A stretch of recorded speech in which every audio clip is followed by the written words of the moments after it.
সেনাবাহিনী সংক্রান্ত ভিডিও দিচ্ছি। এই ভিডিওটি আপনি সবার আগে শেয়ার করবেন, তারপরে শুনে নেবেন এবং আমাদের করণীয় সম্পর্কে এখানে বিস্তারিত বক্তব্য দেয়া আছে। আপনারা জানেন ফ্যাসিবাদী এই শেখ হাসিনা গত কয়েকদিন পর্যন্ত বাংলাদেশে যে তাণ্ডব চালিয়েছে, হাজারো শিক্ষার্থীর জীবন কেড়ে নিয়েছে ইতিমধ্যে। আর পত্রপত্রিকার আলোকেও শত শত শিক্ষার্থী ইতিমধ্যে তাদের জীবন বিলিয়ে দিয়েছে। এই কঠিনতম সময়ে তার শেষ লড়াইয়ের জন্য সেনাবাহিনীকে নামিয়েছেন এবং কারফিউ জারি করেছেন। সারা বাংলাদেশে এই সেনাবাহিনী এবং কারফিউ জারির মধ্য দিয়ে শেখ হাসিনা মনে করছেন যে তিনি পার পেয়ে যাবেন, কিন্তু আমার এখানে বিশ্লেষণ হচ্ছে শেখ হাসিনার এখানেও আরেকটি সিদ্ধান্ত ভুল হয়েছে। কারণ বাংলাদেশের জনগণ এখানে বিজয় অর্জন করবে, এটা আমার আত্মবিশ্বাস। এই বাংলাদেশে আপনি যেমন মজলুম, আজকের বাংলাদেশের সেনাবাহিনীও মজলুম। তাদের উপরই এই শেখ হাসিনা প্রথম যখন ক্ষমতায় এসেছে, সর্বপ্রথম ক্ষমতায় আসার মধ্য দিয়ে কয়েকদিনের মধ্যে তিনি বাংলাদেশের সেনাবাহিনীর উপরে আক্রমণ করেন বিনদেশি এক তাবেদার দালালদের প্ররোচনায় পড়ে। 57 জন সেনা অফিসার একদিনে হত্যা হয়েছে, যেটা আমাদের ইতিহাসে বাংলাদেশের স্বাধীনতা যুদ্ধে একত্রে কোনোদিন এরকম 57 জন সেনা অফিসার এত বড় বড় উচ্চপদস্থ র্যাঙ্কের কেউ শহীদ হয়নি। আজকে তারা নির্যাতিত, কিন্তু তারা কথা বলতে পারে নাই এই ফ্যাসিবাদের কারণেই। কারণ তাদের চাকরির জন্য, পরিবারের জন্য আজকের এই 57 পরিবারের স্ত্রী, পুত্র, সন্তান, মা, বাপ, ভাই, বোন, আত্মীয় স্বজন, এই তার সন্তান কিংবা আত্মীয়কে হারানোর বেদনা কখনোই মুছে যায়নি। 57 জন পরিবার সেনা পরিবারেরই সদস্য, অতএব তারা এই সেনা পরিবারের পাশে দাঁড়াবেন, সেই উদাত্ত আহ্বান থাকবে। আপনারা এই সেনা পরিবার সেনাবাহিনীকে বলবেন, রাজপথে আসবেন, আপনারাও নামবেন, আপনারাও ব্যানার নিয়ে সেনাবাহিনীর সামনে দাঁড়িয়ে বলবেন যে এখন আমাদের এই যে জুলুম করে আমার আত্মীয়দেরকে, আমার পরিবারকে হারানো হয়েছে, তাদের প্রতিশোধ নেওয়ার সময় হয়েছে। দ্বিতীয় হচ্ছে, বাংলাদেশের সেনাবাহিনীকে আজকের পুলিশের চাইতেও একেবারে নিম্ন পদস্থ বানিয়ে দেওয়া হয়েছে। বাংলাদেশের একজন পুলিশের আইজির যে সম্মান সেনাবাহিনীর প্রধানের, সেই সম্মানটুকু পর্যন্ত বাংলাদেশে নাই। এর কারণ হচ্ছে পুলিশ যে পরিমাণ ফ্যাসিবাদের তাবেদারি করছে, দালালি করছে, এবং তিনি যে পরিমাণ ফ্যাসিলিটিস পাচ্ছে, একজন সেনাপ্রধান সেইটা পাচ্ছে না। অতএব সেনাবাহিনীরই স্বার্থে, সেনাবাহিনীর তাদের ওয়েল স্পেস তৈরির জন্যই তাদেরকে এখন ফ্যাসিবাদের শেখ হাসিনার বিরুদ্ধে দাঁড়ানো এখন সময়ের দাবি। আমি মনে করি সেনাবাহিনী সে কারণেও আমাদের দেশবাসীর পক্ষে থাকবে। তৃতীয় হচ্ছে, বাংলাদেশের সবচাইতে একটা সেক্টর না হলে কোনো দেশ উন্নত হতে পারে না, সেটা হচ্ছে মেধাবী শিক্ষার্থী।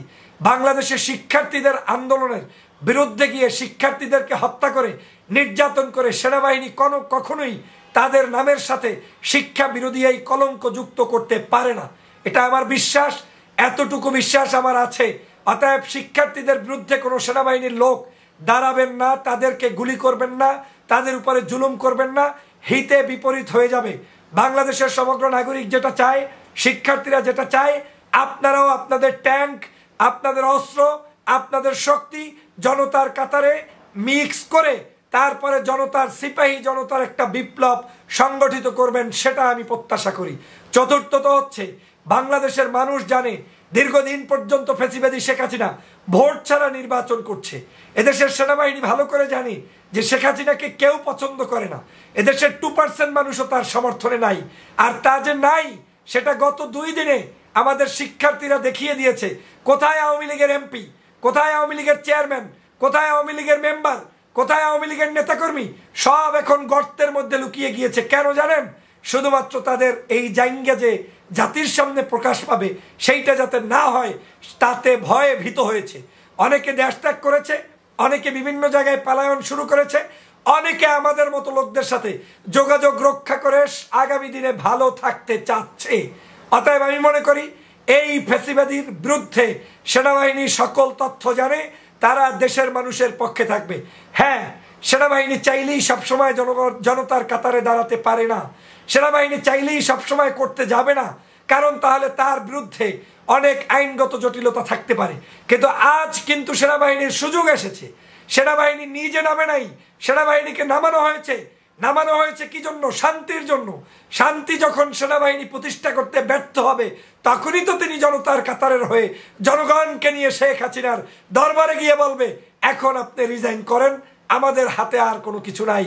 আমি আমার দেশবাসীকে, আমি আমার ছাত্র বন্ধুদেরকে দল মত জাতি ধর্ম বর্ণ নির্বিশেষে সবার কাছে যে মেসেজটা দিতে চাই, ভয় পেবেন না। আপনি যদি একবার উঠে দাঁড়াতে পারেন, আপনি যদি আজকের এই সাইদের মতো এই হাত উঁচিয়ে জনগণকে উদাত্ত আহ্বান জানাতে পারেন, তাহলে দেখবেন এই বাংলাদেশে আপনাদের মাধ্যমেই বিজয় হবে। আমি তো মনে করি বাংলাদেশের শ্রেষ্ঠ মুক্তিযোদ্ধা আমার এই সোনার ছেলেরা। আমি তো মনে করি আজকের বীর শ্রেষ্ঠ বীরুত্তম হচ্ছে আন্দোলন সংগ্রাম যারা করছে তারা। অতএব তাদেরকে, আমাদের দেশের মানুষকে সম্মান করতে হবে। তাদের নেতৃত্বে আমাদের আজকের এই আন্দোলন চালিয়ে যেতে হবে এবং এই ফ্যাসিবাদী শেখ হাসিনার পতন নিশ্চিত করতে হবে ইনশাআল্লাহ। আপনারা মনে রাখবেন, শেখ হাসিনা চূড়ান্ত পতনের জায়গায় চলে এসেছে। Today or tomorrow at any time তাকে রিজাইন করতে হবে, পালায়ন করতে হবে, না হয় জনতার কাতারে তাকে দাঁড়াতেই হবে। অতএব ভয়ের কিছু নাই। আপনারা আমাদের এই মেসেজ পৌঁছে দিবেন, রাজপথ ছাড়া যাবে না। পৃথিবীর যত বিপ্লব হয়েছে সব বিপ্লব কারফিউ ভঙ্গ করে হয়েছে, 144 দ্বারা বন্ধ করে হয়েছে, তারপরে হরতাল বন্ধ করে হয়েছে, কিংবা আপনার উপরে যত জুলুম অত্যাচার করেছে সবকিছু ভঙ্গ করেই কিন্তু বিজয় হয়েছে।